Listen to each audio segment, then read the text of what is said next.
arithmetic sequence? Well, according to Mr. Gauss, or Herr Gauss, he was German, let's take the first term and the last term, in this case a sub n, and add them up. And then multiply that by the number of pairs of terms. Okay. Well, there are n terms, and half that number would be the pairs. So n over 2. You say, wait a second, what if we have an odd number of terms? This would be a fractional number, something and a half. Well, if you had an odd number of terms, then, quite frankly, you prove this, both of these would be odd or both of these would be even, and therefore the sum of two odds or the sum of two evens would be even, and the 2 would cancel out. Either way, if the sequence is whole numbers, or at least integers, then the sum will be an integer. And of course, this is the sum from I equals 1 to n of this arithmetic sequence. This only works for arithmetic sequences because, in the arithmetic sequence, because it is common difference, when you take the second term, a sub 2, that equals a sub 1 plus d, and the next to last term, a sub n minus 1, equals the last term minus d. One difference less. When you add those up, you get the second plus the next to last term. You get the same as the first plus the last term. So that's the reason. There's no magic. And like I say, Gauss explained it very well. Hopefully you understand it. So here's your formula for the nth term of an arithmetic sequence, and here's your formula for a sum. These are two things you should know. Let's use that over here. I'm going to erase this now. If you haven't copied it, stop the tape and rewind it. Copy it down. Let's go ahead and do one. Let's see. We have, let's first look at the visual, which will give us the problem. Then we'll go back to the board to work the problem. The visual says here 17, 12, 7, ... Find the sum of the first 12 terms. Okay? And therefore, symbolically, the sum as I goes from 1 to 12 of a sub I. The first term is 17. The common difference is negative 5. I add a negative 5, and to 17 I get 12.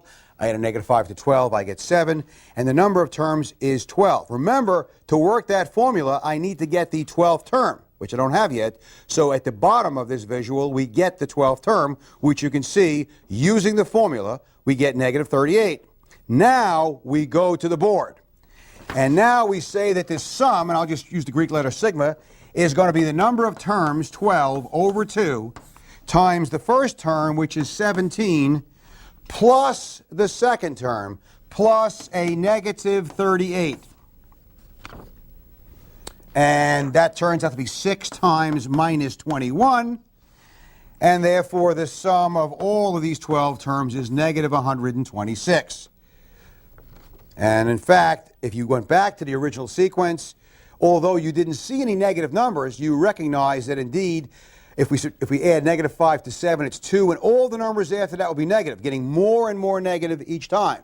So indeed, we have a whole lot of negative numbers, which would cancel out the small number of positive numbers, giving us a negative sum. Let's take a look at the next visual. And the next visual tells us about a geometric sequence. Geometric sequences have a common ratio. Instead of adding a term, we multiply a term. And it gives us some examples. In the first geometric sequence, which is highlighted, 5, 10, etc., we see we multiply by 2. In the next geometric sequence, we multiply by a negative, negative 3. Notice by multiplying by a negative, the signs of the terms alternate, negative, positive, negative, positive.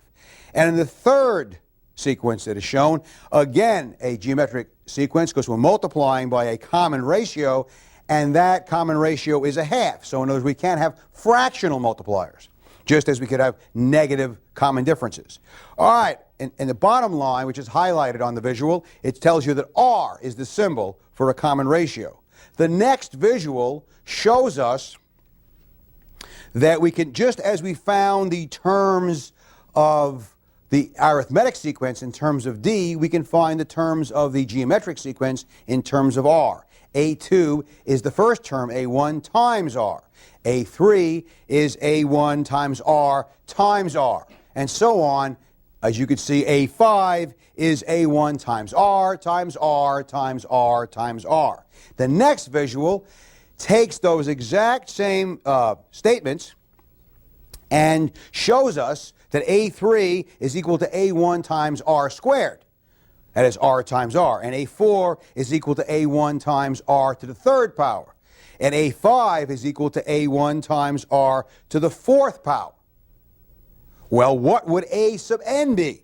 It looks like the power is one less than the index on the variable.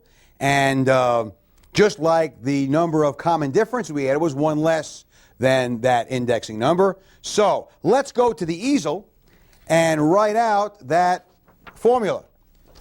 It would seem that the nth term for a geometric sequence, and this is geometric, would be A, or A1 if you like, times R to the n minus 1 power. Now, in some books, in your book is possibly one of these, they sometimes use G for the terms in a geometric sequence, the A for the terms in an arithmetic sequence. Many books use A for all terms of any sequences.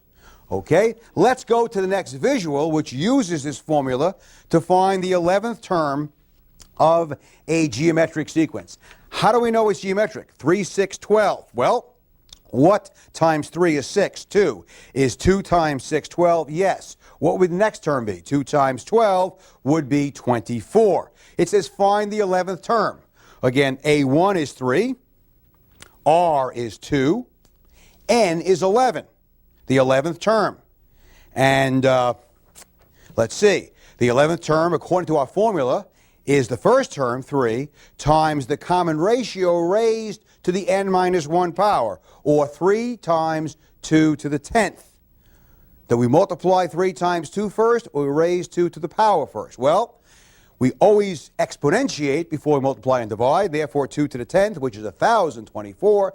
Then we multiply by 3, giving us this 3,072. Okay, let's take a look at the next visual, which looks a little busy. And it's the kind of thing I will briefly explain. You might want to go back and take a look at it at a later time and go over it. Basically, it's one of these things I like to do in this series, which is to show you why something works. We want to find the sum of a geometric sequence. And we use a little trick. On the first line, we see that the sum is equal to A1 plus A1R plus A1R squared, dot, dot, dot, dot, plus A1 times R to the n minus 1. That is the first n terms that we're adding up. We then, and here's the tricky part, we take that same sum and we multiply it by R. And we multiply each term by R. I mean, both sides of the equation are multiplied by R. And we get A1R plus A1R squared plus A1R cubed, dot, dot, dot, dot. The last term, of course, would be A1R to the nth. On the third line, which is highlighted on your visual, we subtract the sum minus R times the sum. And the terms with the R in it, and the R squared, and the R cubed, dot, dot, dot, always the R n minus 1 term, all cancel out. They're the same when you subtract. Things are the same. They cancel out. All we're left with is A1 minus A1 R sub n. The very first term in the sum, and the very last term when we multiplied the sum by R. And we then factor out 1 minus R, leaving us with the bottom line, which, even if you don't follow it, or you don't say, I don't like tricks, that is the formula for finding the sum of the first n terms of a geometric sequence. Okay? We're not going to spend any time on this as far as sums. We're going to calculate it. It's easy to figure out powers. I want to show you a very special circumstance of the geometric sequence, one that comes in quite useful, especially for those of you who will be taking calculus later on. You go back and you'll say, gee whiz, here's something we can understand. It's fairly difficult in calculus, made easier by something we learned in Algebra 2. So let's go to the board and look at the infinite geometric sequence. What does that mean? Well, let's first erase this stuff. The infinite geometric sequence is simply a geometric sequence that goes on forever and ever. To be useful to us, we have to have something where the common ratio, what we multiply each term by, is less than 1, or if it's negative, it's between negative 1 and 0. In other words, we must have something whose absolute value is less than 1, closer to 0 than 1 or negative 1 is. So, for example, here is a sequence of that type. We have 1 1/2. We multiply by 1/2 each time, so it has a common ratio. That is, R is 1/2. It goes on forever and ever. The numbers are getting smaller and smaller and smaller. What happens as n goes to infinity? As n gets larger and larger. Here's n is 1, 2, 3, 4. What happens way out here? Okay, what happens is that we're going towards 0. Eventually, these terms get so small, they might as well be 0. They never actually reach 0 because infinite means without end. Okay? And what do? Well, our r to the n would be 1/2 to the infinity power, in effect. I mean, really, what it means is what's happening as n gets very, very large, 1/2 is getting to the n power is getting smaller and smaller, and it's a word we call the limit. The limit of that is 0.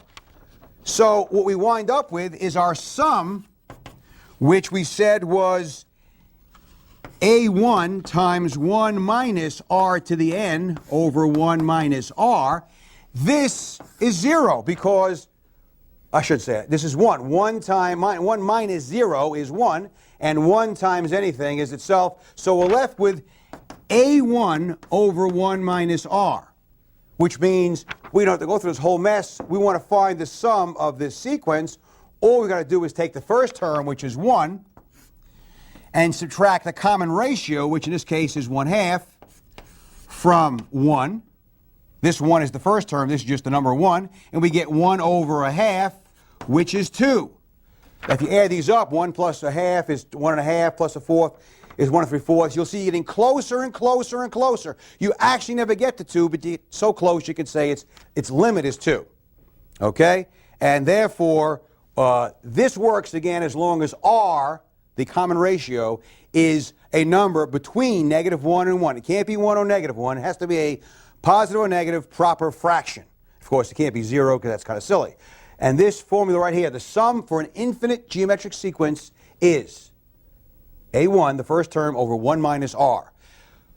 Well, that just about takes us through sequences and series in terms of what you need to know for Algebra 2.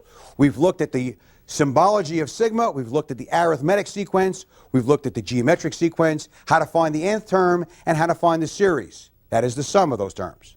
In our next lesson, and our final lesson in this series, we will take a look at an introduction to trigonometry. We'll see you shortly.